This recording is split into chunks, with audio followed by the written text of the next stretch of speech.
देखो आज का जो टॉपिक है, पहली बात तो ये बहुत इंपॉर्टेंट टॉपिक है आपका, वैद्युत विभव या फिर विद्युत स्थैतिक विभव या फिर विद्युत विभव भी इसको बोलते हैं। ठीक है, होता यह है कि एकांक धनावेश को अनंत से वैद्युत क्षेत्र में स्थित किसी बिंदु तक लाने में किया गया कार्य ही उस बिंदु पर विद्युत विभव के बराबर होता है। आई बात समझ में?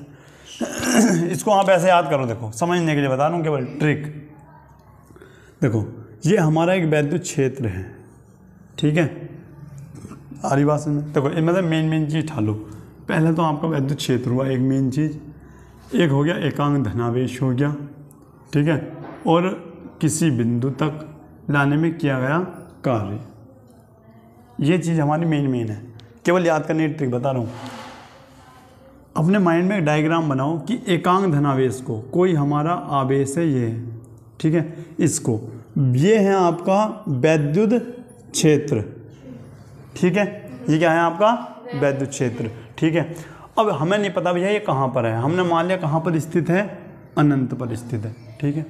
देखो एकांक धनावेश को, ठीक है, अनंत से वैद्युत क्षेत्र तक लाने में, मतलब इसे यहाँ तक वैद्युत क्षेत्र में कोई बिंदु स्थित है, वो यहाँ पे भी हो सकता है, यहाँ पे भी हो सकता है, यहाँ पे भी हो सकता है, यहाँ पे, कुल मिलाकर कहाँ होना चाहिए, वैद्युत क्षेत्र के अंदर होना। आई बात सही? एकांक धनावेश को वैद्युत क्षेत्र में स्थित या एकांक आवेश को अनंत से वैद्युत क्षेत्र में स्थित किसी बिंदु तक, इसको यहाँ तक लाने में जितना कार्य करना पड़ेगा वो किसके बराबर होगा, उस बिंदु पर वैद्युत विभव के बराबर होगा। आई बात समझ में? याद हो जाएगा। क्या बोलोगे? एकांक धनावेश को अनंत से वैद्युत क्षेत्र में स्थित किसी बिंदु तक लाने में किया गया कार्य उस बिंदु पर विद्युत विभव के बराबर होता है। इसको ऐसे याद करना, इजीली याद हो जाएगा, ठीक है। अच्छा, दूसरी बात भी देखो, विद्युत विभव को इसे V से प्रदर्शित करते हैं। आ रही बात समझ में?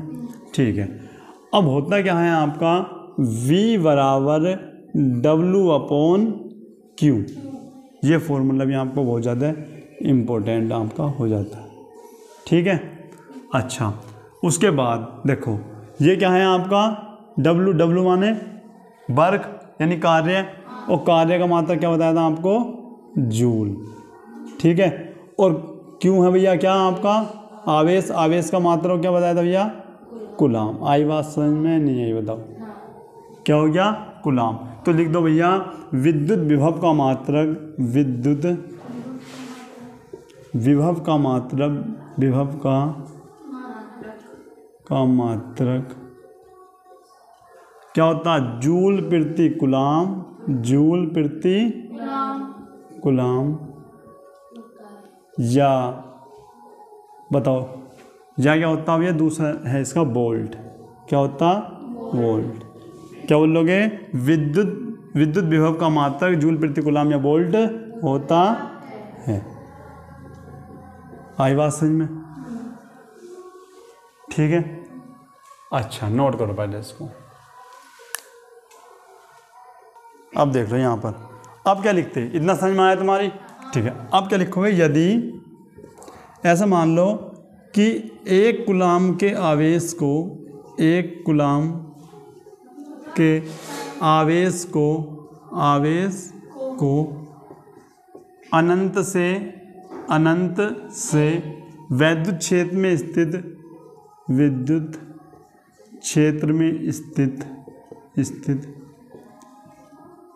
किसी बिंदु तक लाने में, किसी बिंदु तक लाने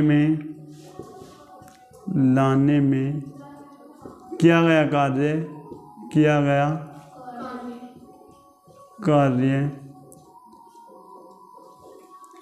1 जूल हो, 1 जूल है, ऐसा मान लिया हमने। देखो तब विद्युत विभव,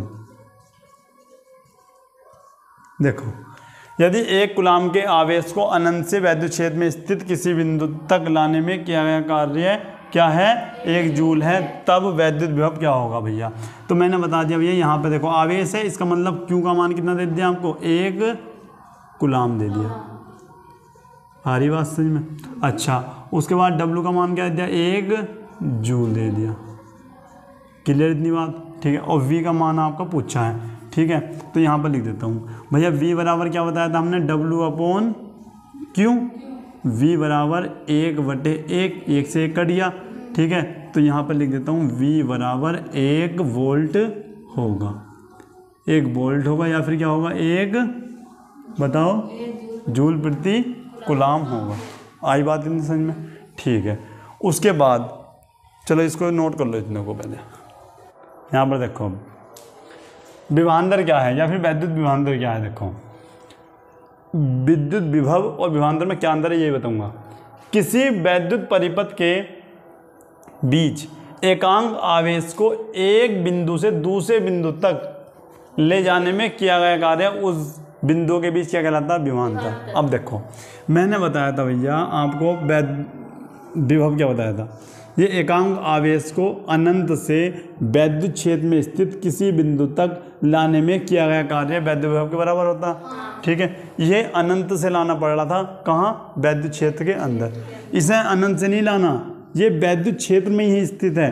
क्या करोगे, एक बिंदु से दूसरे बिंदु तक, क्या बोलोगे, वैद्युत क्षेत्र में स्थित एक बिंदु से दूसरे बिंदु तक ले आने में किया गया कार्य क्या कहलाएगा आपका, विभवांतर। देखो एकांक आवेश को वैद्युत क्षेत्र में स्थित एक बिंदु से दूसरे बिंदु तक ले जाने में किया गया कार्य उन बिंदुओं के बीच विभवांतर कहलाता है। आई बात समझ में, नहीं आई, आ गई, ठीक। क्या होता फॉर्मूला, फॉर्मूला आपका यही होगा, या तो ये लिख दो वी माइनस वी ए बराबर क्या लिखोगे, डब्लू अपॉन क्यू। ये आपका होता है ये फॉर्मूला, ठीक है। और ये कहीं कहीं आपको ये भी देखने को मिलेगा कि भैया या करके लिख देता हूँ, नहीं कहीं कहीं आपको मिलता है डेल्टा वी बराबर डब्लू अपॉन क्यू। हमारी बात में मात्रक सेम होगा, डब्लू अपॉन क्यू है तो मात्रक भी क्या होगा, सेम होगा। आई बात में। लेकिन एक आपका क्वेश्चन आया था कि 1 मिली विभव या वोल्ट, मिली वोल्ट बराबर कितना होता है, तो कितना होता है 10 की पावर माइनस के 3 वोल्ट, ठीक है। अच्छा 1 माइक्रो वोल्ट बराबर क्या होता है भैया आपका, बताया था 10 की पावर माइनस के 6 वोल्ट, ठीक है। नोट करो इसको भी जल्दी से। यहाँ पर देखो भाई, अब क्या पढ़ते हैं भैया, ओम का नियम। ये भैया बहुत इंपॉर्टेंट है 2 नंबर के लिए, ठीक है, 2 नंबर के लिए है, ठीक है। अगर परिभाषा आती है कि ओम का नियम लिखो बस, तो ये देखो होता क्या है। यदि किसी चालक की भौतिक अवस्थाएं जैसे ताप, दाब या फिर लंबाई बोल सकते हो में कोई परिवर्तन न हो, तब उसमें बहने वाली धारा जो होगी उसके धारा क्या लिखा, बहने वाली धारा उसके सिरों पर लगने वाले विभवांतर के अनुक्रमानुपाती होती है, ठीक है।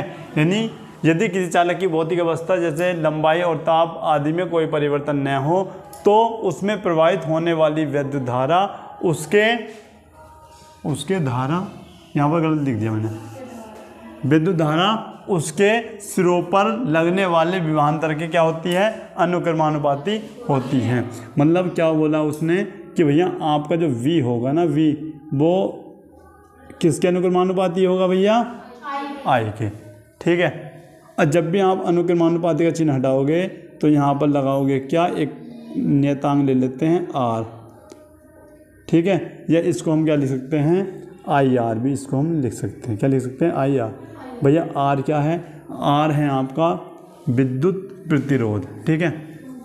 पहली बात तो ये आपको रहता है क्या, फॉर्मूला, क्या रहता है, फॉर्मूला। यहाँ से हम 3 फॉर्मूले बना देंगे, एक तो ये हो गया, और एक यहाँ से I की वैल्यू क्या निकल जाएगी भैया, बताओ। अगर मैं I की वैल्यू निकालूँ क्या R इसके नीचे जाएगा, V अपॉन R हो जाएगा भैया, एक फॉर्मूला आपका ये हो जाएगा, ठीक है। और अगर मैं आर की वैल्यू निकाल लूँ तो क्या होगा भैया, आर की वैल्यू निकाल लो, बी अपॉन आई आपका हो जाता है। आ रही बात समझ में भैया। और v की वैल्यू निकालोगे तो i इंटू आर हो जाएगा, और i की वैल्यू निकाल दो v अपॉन आर, और ये हो जाएगा r बराबर v अपॉन आई। ठीक है ना। अच्छा, यहाँ पर लिख लो जहाँ आपके क्या है भैया, जहाँ i क्या है, विद्युत धारा आपकी हो जाती है, विद्युत धारा हो गई आपकी। ठीक है। r क्या है आपका, प्रतिरोध हो गया आपका, विद्युत प्रतिरोध भी बोल सकते हो, यानी प्रतिरोध हो गया आपका। अच्छा, v क्या है आपका, विभवांतर हो गया। क्या हो गया आपका, विभवांतर। ठीक है। इस पर क्वेश्चन भी चलते हैं, वो हम करेंगे बाद में। इतनी बात समझ में आई। देखो इससे ये कैसे बना, निकाल सकते हैं ना सब। ठीक है, आई इतनी बात समझ में। ठीक है, तो मिलते हैं नेक्स्ट क्लास में, तब तक के लिए जय हिंद।